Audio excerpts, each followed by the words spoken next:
if we're not stimulated enough in our life, we go searching for stimulation from other places. We gamble, we do drugs, we eat too much. We do all these behaviors that can be counterproductive in the long run. Our guest today is Michael Easter, and he's the author of The Comfort Crisis and the new book, Scarcity Brain. Fix your craving mindset and rewire your habits to thrive with enough. He's a professor at UNLV, and he writes and speaks on how humans can leverage modern science and evolutionary wisdom to perform better and live healthier lives. We got this fascinating new book to talk about, but I want to ask you a question to get started. Are we too comfortable? Are we too comfortable as a species? I think a lot of us are, for sure. I mean, if you look at the trajectory of how society is designed and how we live now, we've removed a lot of discomfort out of our lives. I mean, think about, we live at 72 degrees. The average person takes 4,000 steps now. We used to take more than 20,000. What else? And boredom. We have an immediate escape from boredom in the form of cell phones, right? We're not as bored anymore. 80% of eating is driven by reasons other than hunger. I mean, I could go on and on and on, but the long story short is that, humans evolved in these environments that were uncomfortable. They were not easy. And so we evolved to do the next easiest, most comfortable thing. And that kept us alive for all of time. And then, in the last 150 years, we've really engineered our lives to be a lot more comfortable, a lot easier, yet we still have that drive to do the next most comfortable thing. And it often backfires. So it's what anthropologists would call an evolutionary mismatch. Ooh, yeah, definitely. We have that mismatch popping right now. It's kind of like a paradox where we have all of this apparent innovation, and yet we're more kind of dysfunctional than we've been as a species. Like, there's more chronic disease, there's more mental health issues, all the things. And, to think about our comfort as being one of the ingredients, because also, I think that we're always seeking it. I think our ancestors were seeking that comfort. But the question is, like, once you have it, what do you do? Right. I mean, now we live in it, So I consider this a good problem to have in the grand scheme of time and space, because, the opposite is that you don't have enough food, or you have to walk 20,000 steps every single day to find food, which, by the way, you may not find it. You're exposed to the elements all the time. Like, I don't want to live like that. But at the same time, now that we've engineered so much comfort into our lives and we still have that drive, we often forget that we often need to do these things that don't really make sense in the grand scheme of time and space, like exercise, like watching what you eat, like all these things, right? Yeah. All these health practices we do now, they didn't make any damn sense until like 100 years ago or less. Yeah, our ancestors were not like, what's in that when somebody passed them some food, It's just like, it's just food.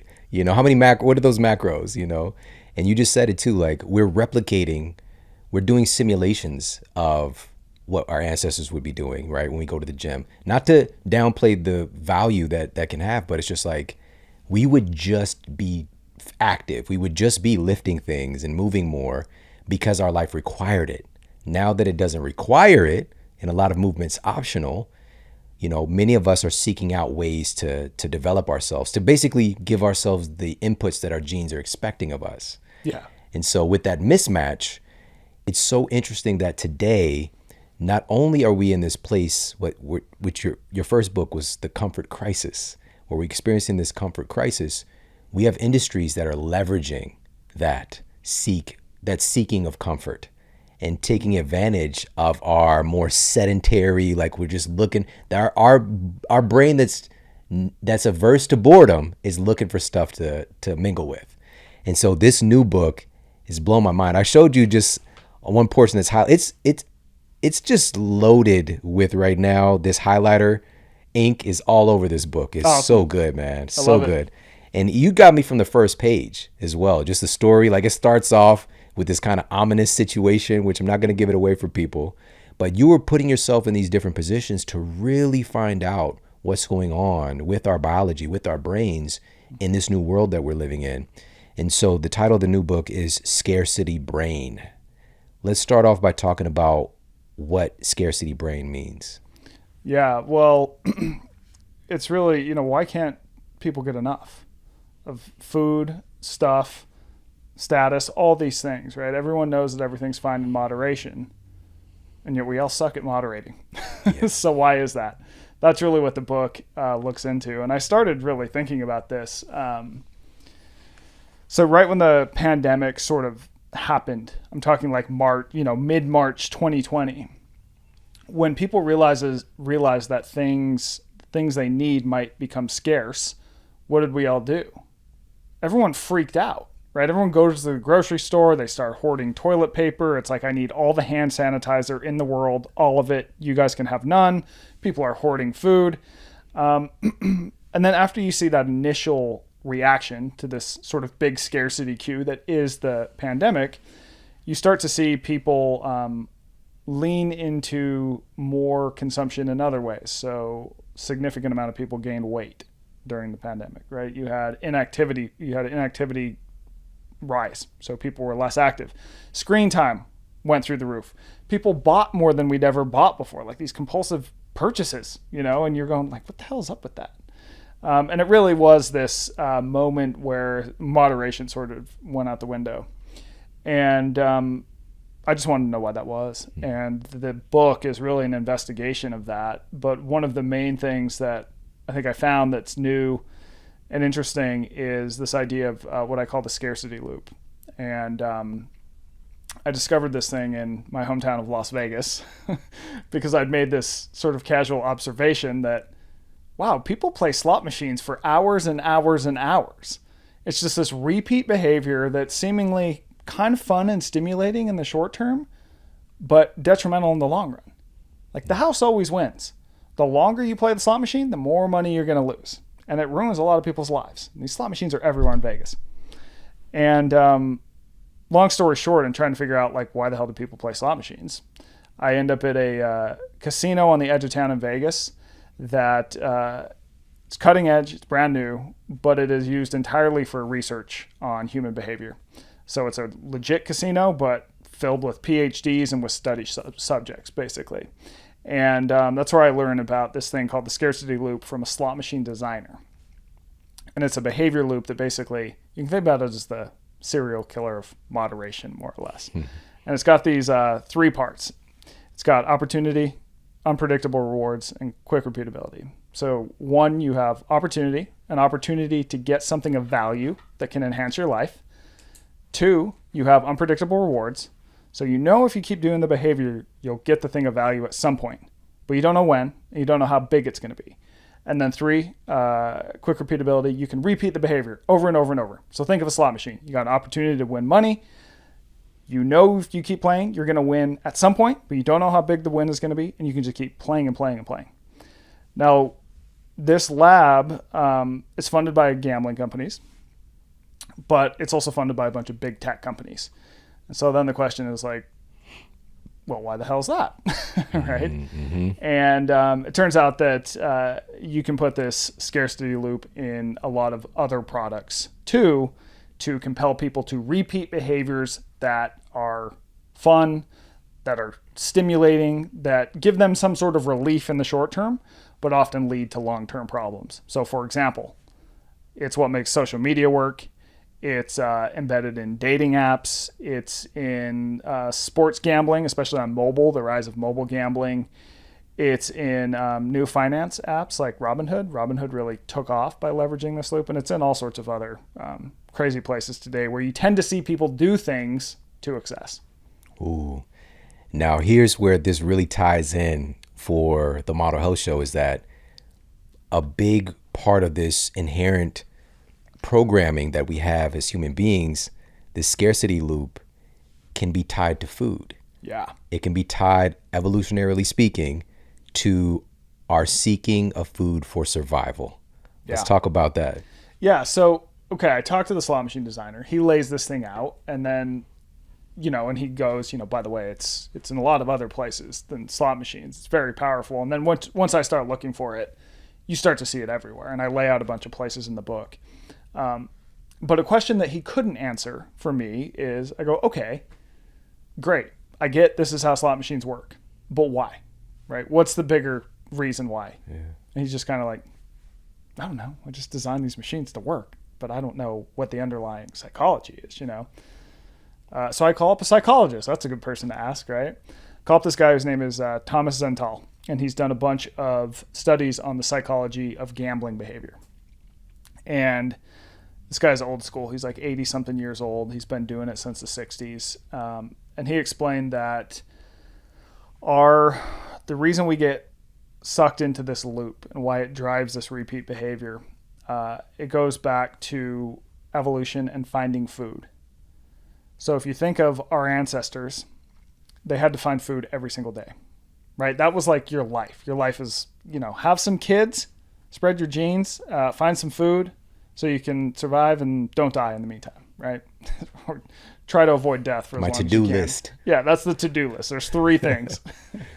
When you think of finding food, it has the exact same architecture as a slot machine. So you have an opportunity to find food, which will allow you to survive, but you don't know where the food is. It's unpredictable. So you go to point A, it's like not there. So, okay, we'll go check point B. No, it's not there either. We're going to go point C. Ding, ding, ding, jackpot. You find food, you survive. Oh my God, that was thrilling. And by the way, you got to repeat that every day for the rest of your life. So we essentially evolved to fall to get really captured by unpredictable rewards. That captures not just human attention, but the attention of all animals far more than predictable rewards, and drives repeat behaviors. Now, this might sound like there's some rationality tied in here, but it's counterintuitive. And you outlined this with several animal studies as well. And one of them was like on pigeons. Yeah. Let's talk about that. Yeah. So this Zental guy, he can turn pigeons into degenerate gamblers like that. So what he does is he'll give pigeons 2 games. In the first game, they peck a light. Every other peck, they get food. The second game is like a slot machine. So about every 5th peck, they get food. But it's random, right? So you might peck 5 times, and like on the 4th one, you get the food. But then the next series, it's on the 2nd one you get the food. And he lets them choose between these 2 games. And what happens is that 97% of the pigeons choose game 2, the gambling game. And you also see this with rats. You see this in monkeys. You basically see this in every animal we've studied it in. It doesn't make sense. It doesn't make sense. You pointed out they would get substantially more with the predictable button push. Yes. But it's that sense of scarcity and surprise reward. Like the brain is like hardwired to do that. Yeah. And one of the most fascinating things, and this kind of gets into one of the bigger themes in the book and the questions that I'm still really grappling with the implications, is that so with the pigeons, they normally live in these relatively small cages. It's pretty sterile, kind of a boring life, right? But they're lab pigeons. But he will occasionally put them in a really big cage that's designed to be like their life would be in the wild. So there's other pigeons in there, but they're also having to like go look for food and find it. They're having to build nests. They're having to do all these things they would have to do in the wild. And then he will put them back in the game and say, all right, pigeons, choose. And they start to choose the predictable game, the one that gets them more food overall. So they make better decisions. So I ask him, why is that? And his theory, it goes back to this theory called the optimal stimulation model. And it basically states that all species need a certain amount of stimulation to thrive. And if they don't get that level of stimulation, they go seeking it from somewhere else. So for the pigeons, they live in a cage, right? It's very unnatural. So when you put them in, give them the option, they're going to seek stimulation from the unpredictable reward game. And of course, then the guy goes, when you think of humans, it's like if we're not stimulated enough in our life, we go searching for stimulation from other places. We gamble, we do drugs, we eat too much, we do all these behaviors that can be counterproductive in the long run. This is blowing my mind. Dude, that's a crazy one. But then again, it's like it's so obvious, and we don't realize that this is happening to us. So we're talking about a gap essentially in fulfillment. Mm-hmm. And, there are several studies. I did a a guest lecture for the neuroscience department at NYU. Mm-hmm. And it was along with my friend. She's been actually right here sitting in this seat, Dr. Wendy Suzuki. And she's done some fascinating work on how these different environmental stimuli can impact our mental health. Like exercise, for example, is like her big lane. But one of the studies that she shared with me was how even our kind of experience of fulfillment or connection or mental well-being can get passed down generationally in lab animals, for example. But when you expose, like, for example, the experiments on mice to enriching environments, suddenly they become much more well adjusted. They start making better decisions and all these things. And it's like this research you just shared is like bringing more color to this for me to make it make sense. Like, we make better decisions when we're bombarded with this. The life that we live right now, it is comfortable, but also we're psychologically bombarded. Going back to when I said those to-do lists was just like find food, move the species on, don't die. Very short to-do list. Pretty, some stress there. Today, my to-do list is like 27 things, right? And this, as soon as 5 things get cycled out, 10 more things get put on there, right? There's so much psychological stress that I think it's kind of like digging a hole in our psyche, and then we're trying to fill it with all this other shit that doesn't really help us to adjust. Yeah. If that makes sense. Yeah, and I think that, I mean, when you just look at it from a context of what was life like as humans evolved, very different than the life that most people live now. So, for example, we spend a lot less time outside. We're a lot less naturally physically active, and also our physical activity has changed. To your point about the gym, it's like, yeah, you need that to replace your time. But when you think about how humans were physically active in the past, we were often having to do mental work as we were physically active. Yeah. So think about foraging for food or hunting an animal. Like, that is really cognitively taxing. You're outside, you're having to navigate the land, you're watching where you put your feet. You're also going, well, I can't get lost or I'm screwed. And you're tracking blood.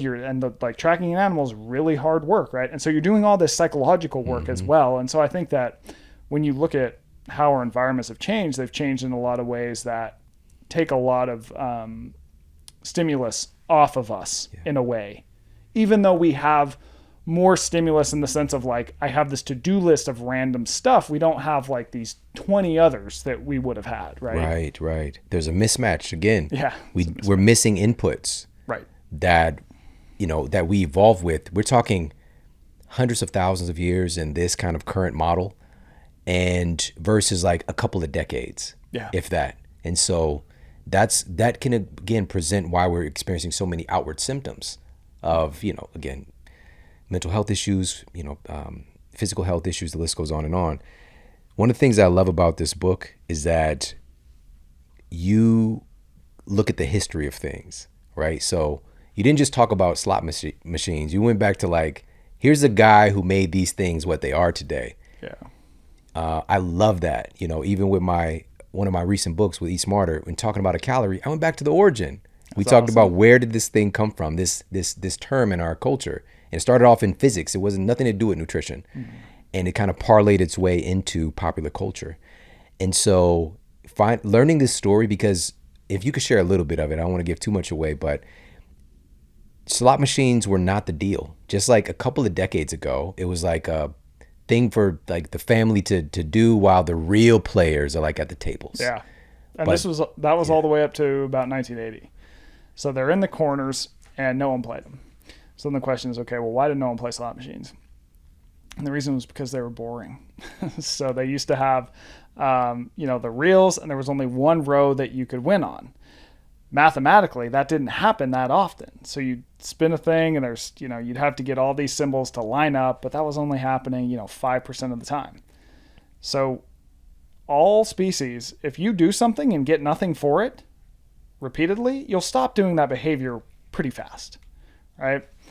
So this guy whose name is Cy Red comes in, and he's this guy who's in the gambling industry, and he's very old school Vegas, right? He's a character. He's got the maroon suits. He's got the sunglasses he wears indoors, the bolo ties.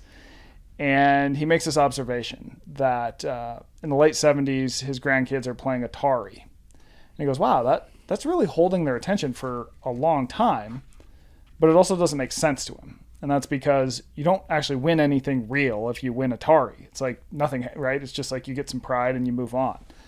But he wonders if he can take some of the elements of that and apply them to slot machines. So that's what he does. He digitizes slot machines. So slot machines before used to be analog. They were literally like a machine where physical reels would spin. What he does is he turns them into a computer. And now you have a screen where the reels, quote unquote, appear on the screen. And this lets him solve for the boredom problem. This is the main thing.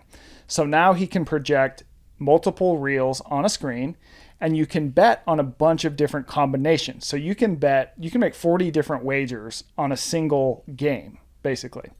And what this does is it increases the probability that you'll win. Now, when you think about that, you're going, all right, well, now the casinos aren't going to make any money. Because let's say you're betting on 50 lines and they're more likely to win. So what he does is he goes, oh, well, we'll just decrease the amount you win on each line. So now you might win a few pennies on each line.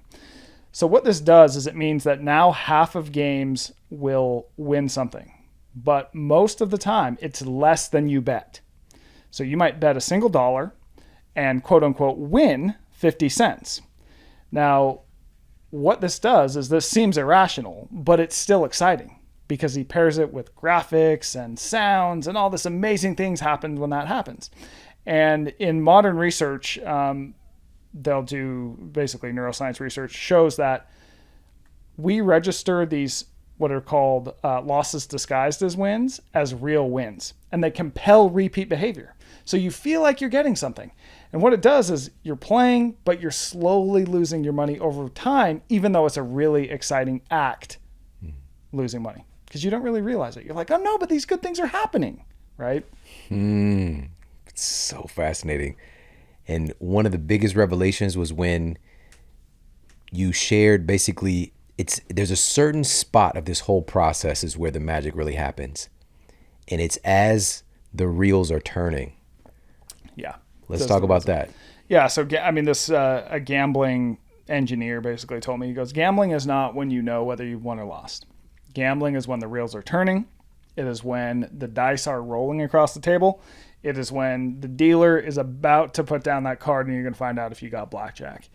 This is when anticipation peaks. That's what makes gambling excited. And it goes back to dopamine and different neurochemicals basically that are released during that sort of anticipation phase. Right, the anticipation phase. And we've been talking about this for years because, again, dopamine gets this connection to things that it's not supposed to be connected to. It's really a big part of the seeking behavior. You know, it's not necessarily about the pleasure. We don't get addicted to that. It's potentially we can use it to our favor if we become aware of it, but a lot of times we fall into these loops and don't understand why. And so it's that feeling in that moment when the thing is about to happen is that's so special. And part of that scarcity loop is being able to do it again and again and again.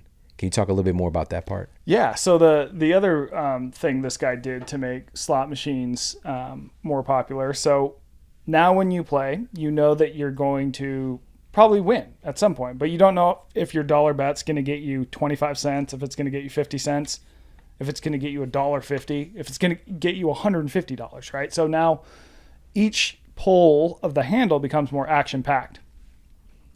What he does to increase the speed of a behavior, because as a general rule, the faster you can repeat a behavior, the more likely you are to repeat a behavior. So he gets rid of the handles on slot machines because those slow things down.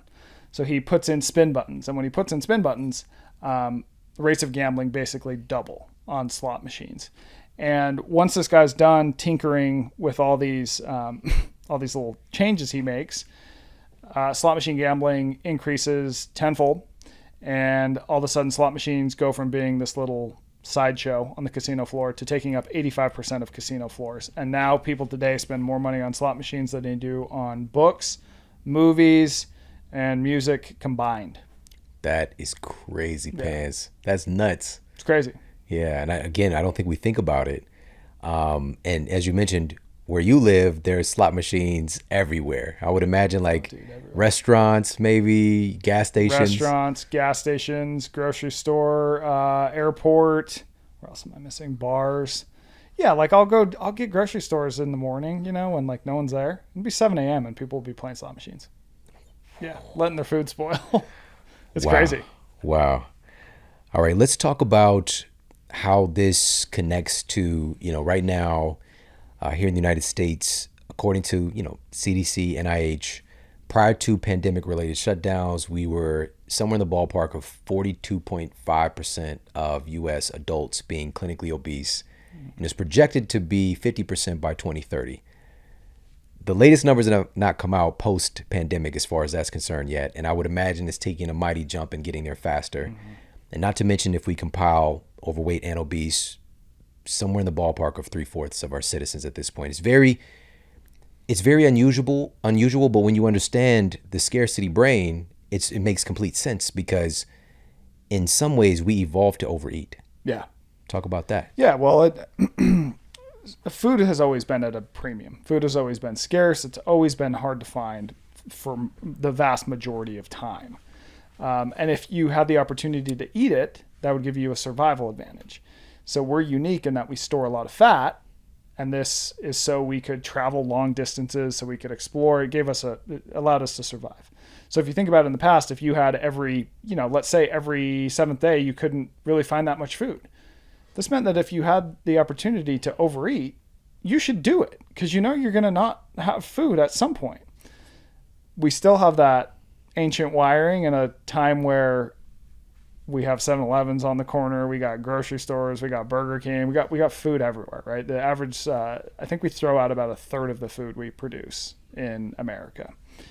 And so I like to say that, getting in trouble with food, let's say if you're at a weight that you don't want to be at because you've eaten too much, I like to say that it's not necessarily your fault because you're kind of doing this thing that humans evolved to do. But it is your problem to solve if you would like to reduce your weight, right? It's still going to take action. You can't, it's kind of a thing you gotta figure out for yourself. Yeah. Now, add to this the fact that we do have these ultra processed food manufacturers who are taking advantage even more of our biology, right? And it gets into that scarcity loop of the ability to repeat a behavior very easily. Let's talk about that. Let's talk about the I bet you can't eat just one Right, phenomenon. totally. So, so I explained the scarcity loop. Now, as I'm reporting the book, I come across this quote from a person who is a CEO or an exec at a snack food company. So snacking wasn't really a thing until about 1970. And what happened is that the food industry goes, all right, well, people are eating 3 meals. They're probably not going to eat a ton more in each meal, but what we can do is we can create a new category of food and give them new opportunities to eat. So the food industry goes, we're going to create this new category called snacking. Now, if people have eaten, you got to be like, all right, well, what will people eat after they've already eaten, right? So this guy explains, if you want a snack food to take off, it has to have 3 V's. It's got to have value, it's got to have variety, it's got to have velocity. So what does that sound like? It sounds like the scarcity loop that I just explained, right? So it's got to be relatively cheap, high calorie. It's got to have variety, meaning there is a lot of flavor per bite, meaning there's a lot of different options. So you mentioned Pringles before we started recording. How many different Pringles are there?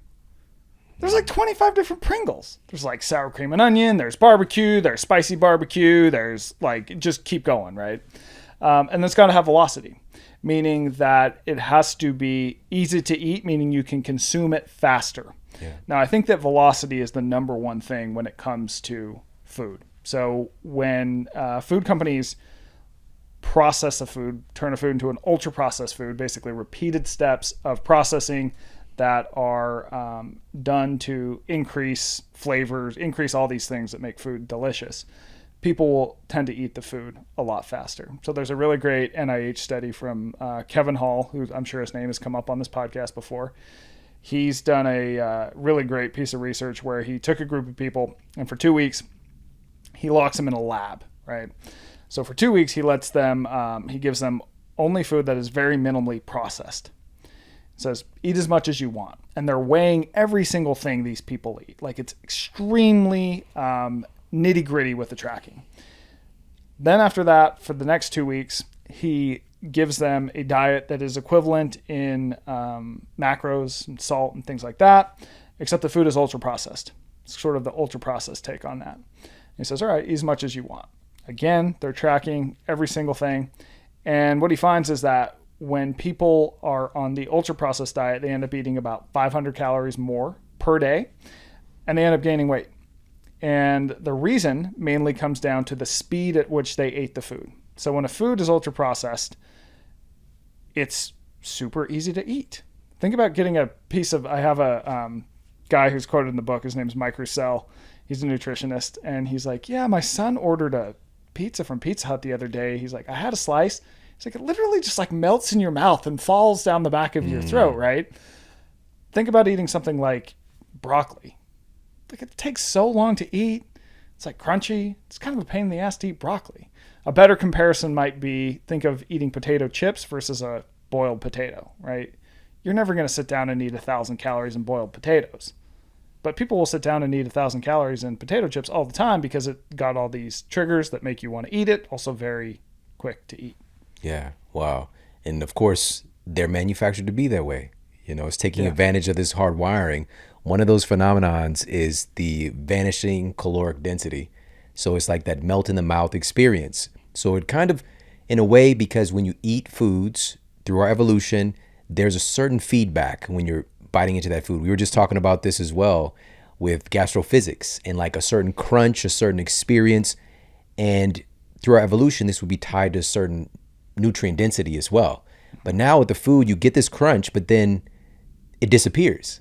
So there's like the feedback loop is interrupted. It's just like, did I just eat as much as I thought? Okay, next one. You know, it's just like, it's not, it's tricking our brains in a sense, and our biology, not just our brains, because our brains are really, even though we can kind of hack it, it's very, very complicated. Like, it's been called the most complicated object in the known universe by Michio Kaku, who's like, we just talked about gastrophysics, but astrophysics and like modern day Einstein. And our brains are very, very complicated, but there are certain things, certain buttons we can push. And you highlight this so well in the book that you can get in there and really manipulate what's happening. Now, with that being said, the fact that we evolved in conditions where there was a lack, there's scarcity. Now that we have all of this abundance, that programming doesn't suddenly turn off. We're designed for a very different reality than the one that we find ourselves in. And so a lot of people are beating themselves up because it's difficult to adjust in this environment. And what we're doing is really putting power into people's hands by us. Like, I think awareness can really help even what's happening with our brains when we can see the thing happening before it happens or while it's happening. Like, oh, this is that thing happening. This is that scarcity brain of mine that's doing this thing. Yeah. So what are some of the, obviously, you know, you're kind of getting us a peek behind the scenes of a lot of what's happening, but what are some of the things that we can do about this to kind of take back control of what's happening internally? Yeah. I'll give you examples using food. So with any behavior that falls in this scarcity loop, I think the first thing is, to your point, becoming aware of it. Once you know how the machine works, then you have a better probability of choosing not to mess with the machine if you don't want to, right? But just knowing how it works. I have a good friend, Trevor Cashy, who works in the field of nutrition and other fields. He said, the dessert really tastes delicious until you realize the chef put monkey brains in it, and then it's not so delicious, is it? So the second way is that you can change or remove any of the three parts of the loop, and that will tend to reduce the behavior. So we'll use food as an example. you can take away or change the opportunity. So if you've got some food that you know once you have one, I think you alluded to that, once you pop, you can't stop or whatever, don't keep it in the house. Like that's pretty simple. That removes that opportunity that you're going to go, yeah, I'm on this great bender with my health. Things are great, blah, blah, blah. But then you get stressed out or you get a shitty email from your boss and you go, yeah, I'm just going to have one Pringle. And then all of a sudden the 10 of them is gone. Number 2, you can take away the unpredictable rewards. A lot of that comes down to, does everything that we eat have to taste like a party in our mouth? Right? No. So as part of this book, for example, I can get into why, but I'll be quick here, is that I travel into Bolivia to hang out with this tribe called the Chamane tribe. And they have the healthiest hearts ever recorded by science. And it goes back to what they eat, basically. Their diet is they don't eat processed food. They eat food that has a single ingredient. Now, I spend a week with them. I eat what they eat, and I'm going to tell you, their food was not delicious. It was very boring. There's not a lot of salt. There's not a lot of flavor. And when something doesn't taste amazing in every single bite, like your likelihood of taking another bite diminishes. At the same time, if you're truly hungry, a food that doesn't have a ton of flavor will still be satisfying and still be good. Mm-hmm. So I think realizing that like not everything you eat needs to taste amazing. Like that seems relatively reasonable, right? And then third, quick repeatability. Eating foods that are less processed slows down the process of eating and leads you to take in fewer calories. Makes sense. Very simple. Yeah, it's simple. It's like, eat foods that are mostly unprocessed that humans have been eating for thousands and thousands of years. And people will look at that and go, yeah, well, I already know that. But, well, okay, well, now you know why it works. Yeah. Right? And it absolutely does work. I mean, that's the foundation of human health to me. Yeah. I'm a big fan of just even shifting the ratio. You mentioned that NIH study, and being a diet that's just completely ultra processed foods, you're inherently going to eat more. Calories the same, macronutrients the same. Mm-hmm. That was so fascinating. And also in that study, what happened was, just subconsciously, folks ended up eating less protein in those ultra processed meals. They were just like weeding it out and getting to more carbohydrate dominant things, which stimulates more appetite. It's just like our biology is cleverly finding a way for you to eat more of that stuff. Yeah. And so just shifting the ratio, you don't have to go completely. If you're right now, the average American adult, according to the BMJ, 60% of our diet as an adult is ultra processed foods. What if we, instead of the 60-40, the way that the house is winning, I guess, go 60-40 whole foods? Mm-hmm. That is going to probably have some tremendous benefits for your health. And I think that once you start that and you get good feedback from doing that, I think it increases the probability that you'll continue with the behavior, maybe even shift the ratio to even better. And I think you're spot on that, I'm not saying that people should only eat foods with one ingredient for the rest of their life. I don't want to live in a world where I don't have the option to occasionally have some Pringles. It's a delicious food.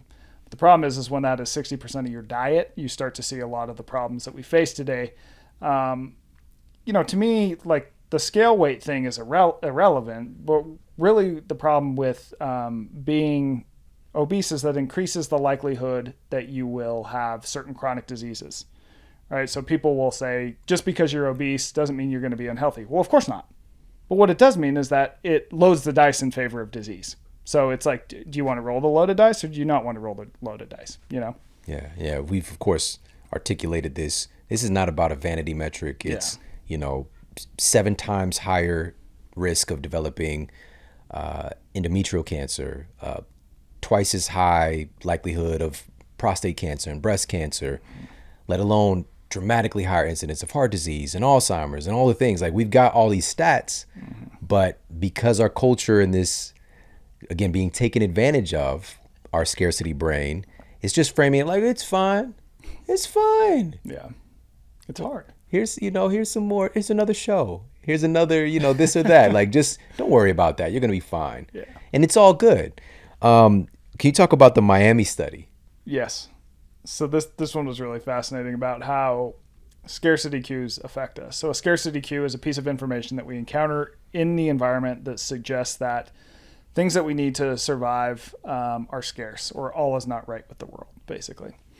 So what these scientists did is they had this table where they had a bowl of low-calorie M&Ms and high-calorie M&Ms, and they would let students choose whichever they wanted. And when students received a scarcity cue, which was like news of a war that could put a ration on food or something like that, people chose the high calorie M&Ms, and they ate twice as many of them compared to if they didn't receive that scarcity cue. So the sort of conclusion from the researchers was that when we think the things we need are going to be scarce, we tend to react by eating food. And that makes sense from a historical perspective. It's like if you think that all of a sudden there's going to be a run on food, well, we've got built-in refrigerators on our frame in the form of fat. It's like just start eating food. And you see that among all animals too. Yeah, yeah. We have this title for it, stress eating. Yeah, totally. Right? But also on the other side, you can also eat stress as well. Some of these foods are contributing to the stress load in our systems as well. So it's just like this giant feedback loop there too. And you pointed this out too in the book. Like we get a little bit of a hit, like serotonin, for example, when we go for some carb-rich foods, like snacking on those M&Ms. It's not, the fat and the carb combination is really special for our brains. It really likes that a lot. And we would have done this. You shared also, like if our ancestors were to happen upon, a bush of berries of some sort, there are tribes even today, for example, that might come across a food source and they will eat so much that it would make them sick, but then they'll keep eating. Talk about that. Yeah. So when I was researching that tribe that I mentioned, the Chimane tribe, I talked to a guy whose name is Michael Gervin. He's a researcher at UC Santa Barbara. I hope I didn't get that wrong. Great guy, fascinating guy. And he's researched, spent time with all these different sort of hunter-gatherer, horticulturist tribes. And he was with the Ache in Paraguay, I believe they are. And he's like, we're hanging out. They come upon this bush of oranges, basically. And oranges are a delicacy because they're more calorie dense than what they would normally find. He's like, everyone stopped, sat down, and they ate more oranges than I'd ever seen anyone eat in their life. They ate so many that they got sick, threw up. They took a 2-minute break and kept on eating oranges. Because in that context of their life, I mean, they're small people. It makes sense to onboard some fat when you have the opportunity by overeating. It's bananas. Yeah. I mean, I live in Las Vegas. You go to a buffet, I see the same damn thing. It just happens to be, tourists. Right. Now, they aren't literally getting sick and coming back to the buffet, but you see people walking out of there going, oh my God, I'm so uncomfortably full, right? Yeah. Same behavior. Why do we do that? It's just like, well, we know why we do it, but it's just like certain food experiences, like I'm never going to eat again. Yeah. So I need to get as much of this as Thanksgiving, like Thanksgiving's never going to happen for me again. I cannot possibly have stuffing and turkey again in my life. Let me eat as much as I can. And I think too, look at all the options of things we have to eat. So for most of the time, people were eating, a few different things were on the menu every day. There wasn't a ton of options out there. Now we have restaurants where there's a giant menu and you've got the appetizer that has a few different things in it. You've got an entree that has a few different things, and you can have dessert. So when people have more different options of things to eat, they will eat more different things to eat, basically. It's called the buffet effect. So you put someone in a buffet and they'll tend to overeat because there's so many different things to try, flavors to test out, much like a slot machine. Is this one going to be the winner? Is this the winner on the buffet for me, right? Let's talk about how we use these things in particular today. We've got the golden age of television. There's so much, social media. There's infinite amounts of things to get lost in. Let's talk about the escape aspect. Yeah, well, I mean, I think a lot of the behaviors that we do over and over and over, eventually to our detriment, especially if we're like, I don't know why I'm doing this, but I can't stop. It's because it gives us a short-term relief from some underlying thing. It could be life stress. It's some problem we have in our life. So a good stat, and I don't think I put this one in the book, is that 90% of phone pickups are not because of a external cue, meaning a notification or something like that. They're because of an internal cue of something happening inside us, A right? just check. We're stressed, we're bored, we're whatever. It's like you stand in a grocery store line. People can't stand in a line for more than 2 seconds without being like, what do I do with myself? And pull out Or an elevator. an elevator. Yeah.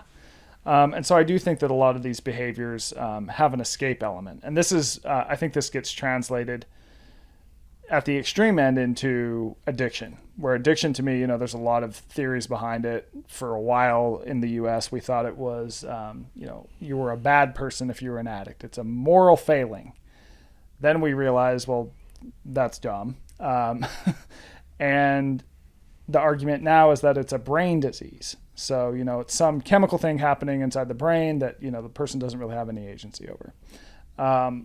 As I was researching this book, I definitely don't think addicts are bad people at all. But I don't necessarily think brain disease is a great model for addiction. I think what tends to happen is that people take they do something that provides them relief and it works for them for a long time, but eventually it starts to tip and it starts to contribute to long-term problems. Yet that behavior still solves your problems in the short term. It's still a short-term relief. And by redoing and redoing and redoing that cycle, you find yourself in a pickle. And it's usually an escape from some underlying problem.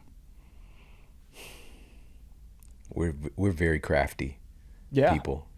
That's what we're doing, with all this stuff. We're just trying to find some solace. We're seeking comfort. We're trying to, if stuff is too heavy or even not even that heavy, we just become acclimated to escape. Yeah. Right. And it's great. What I also love about your work as well is like, we're not villainizing any of this stuff. It's awesome to escape into a Tom Cruise movie. Totally. I don't want to do that shit, but also it's pretty awesome to watch.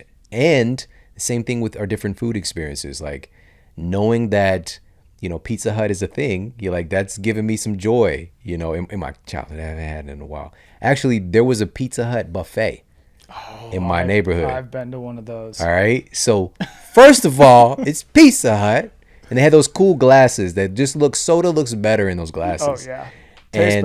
It tastes better. And they had a buffet, right? Yeah. So me and my little brother would like walk into the comic book store and like, whatever it was, $7.99 or some whatever. And we could just go crazy. Mm-hmm. Him and I, two little kids. I was like 12 or something. And he was like, 8. Mm-hmm. And we were going ham at Pizza Hut.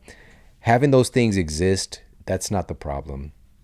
We're going to keep creating. We're going to keep finding ways to distract ourselves, to pleasure ourselves through food, through these kind of external mediums.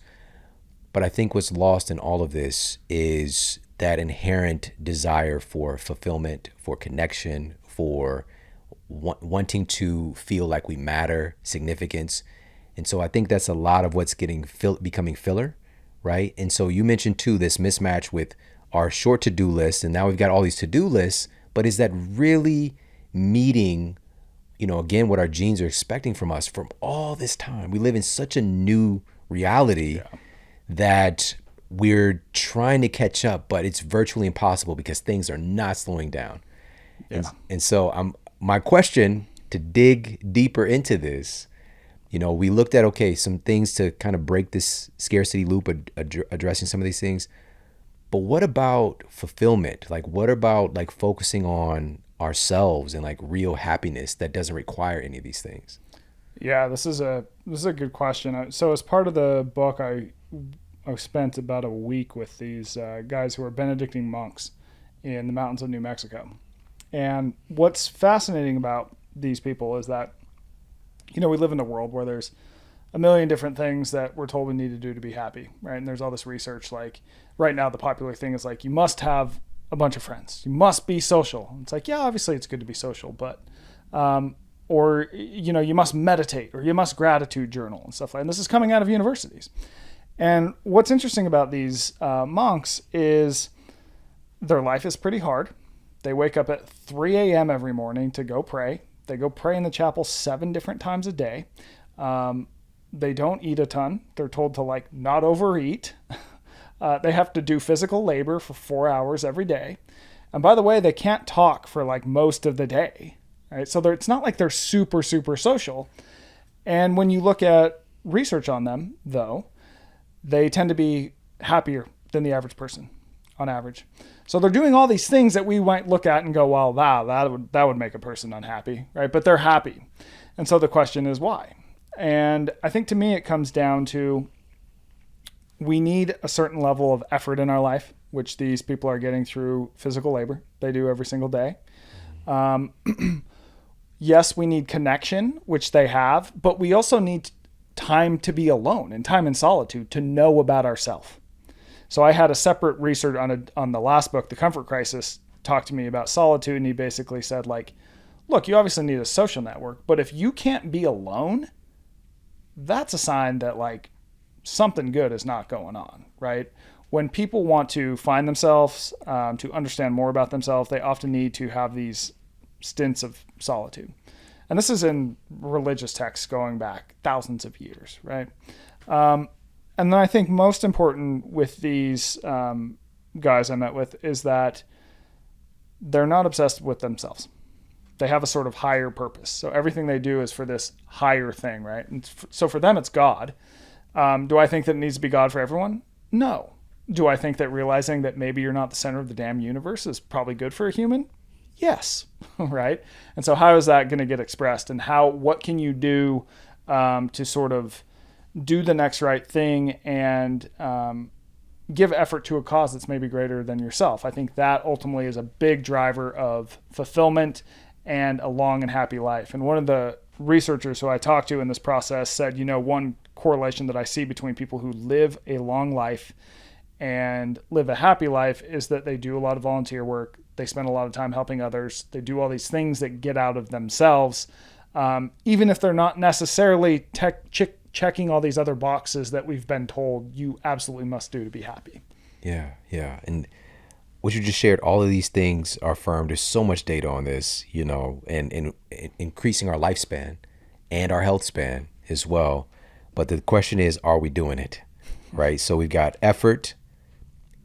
Are we actually putting forth effort? Like it's important for our sense of well-being to do that. If we're not doing that, we're going to feel shitty. But we can condition ourselves to be more comfortable in the lack of effort, which is, again, this strange thing. Connection we need. But this one really jumped out at me. We need solitude. Mm-hmm. And you mentioned this earlier, like not being able to just be bored.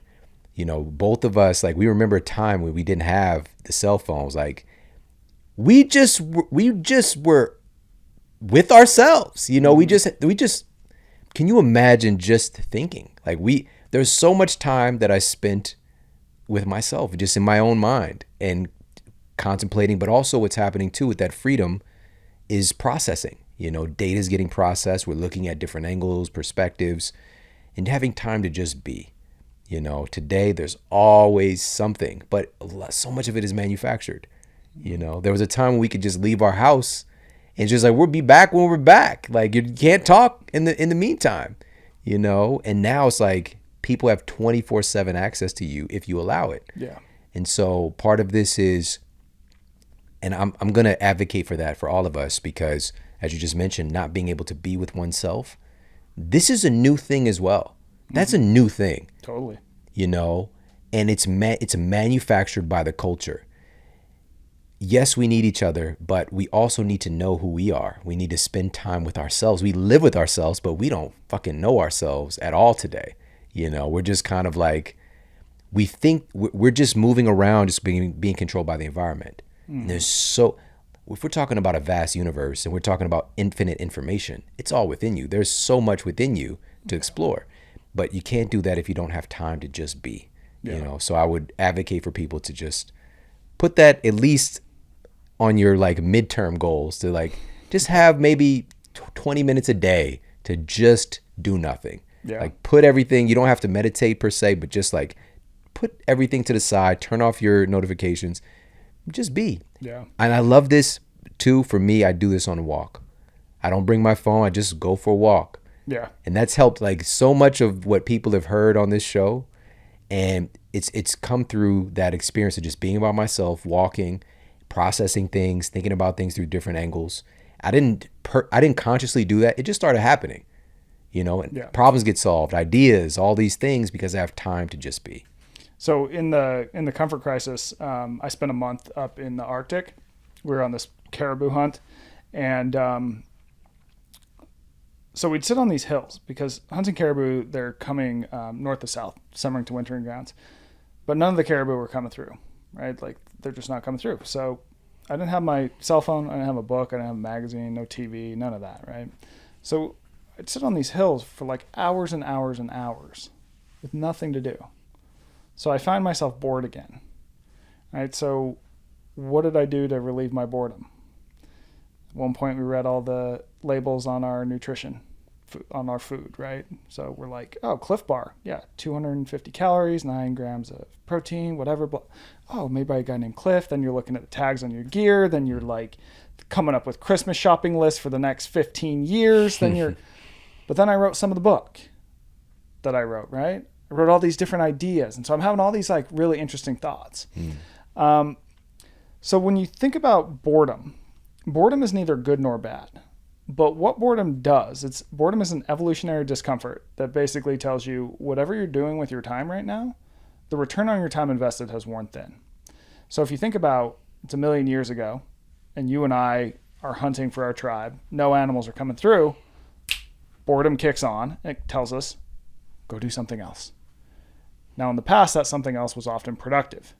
So you and me would go, all right, well, we've been sitting here for a while. The sun was there. Now it's there. Let's go pick some potatoes. Let's go find some berries. So boredom often used to push us into something that was productive in the past. Yeah. But now we live in a world where anytime we feel that evolutionary discomfort of boredom, we have easy, effortless escapes from it, right? We can pull out our phone. We can turn on a TV. We can go behind the computer. We can do X, Y. There's a million different things we can do. And I do think that when you look at, to your point about coming up with ideas on walks, when you look at creatives, boredom in a lot of studies does seem to enhance creativity simply because people's attention is often wandering. And when it's often wandering, it's going to wander into some interesting areas. Yeah. If you have your phone on you, right when your mind starts to wander, you immediately pull out that phone. And you're seeing the same shit that everyone else is seeing. No one ever came up with a good idea watching, the video that 1 million other people have watched on Instagram. Like, it just never happened.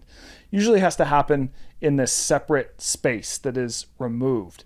And when you look at how much time we spend on media today, it's anywhere from 12 to 13 hours on digital media. I mean, that's totally brand new for us and our minds. So one of the things I talk about in the comfort crisis is that there's so much focus on spending less time on your phone. But what tends to happen is that, people will take an hour off their phone screen time. And once they do that, they'll go, oh, well, now I'm kind of bored. What do I do with my time? And they'll watch Netflix. Mm-hmm. Right now, that's the same damn thing.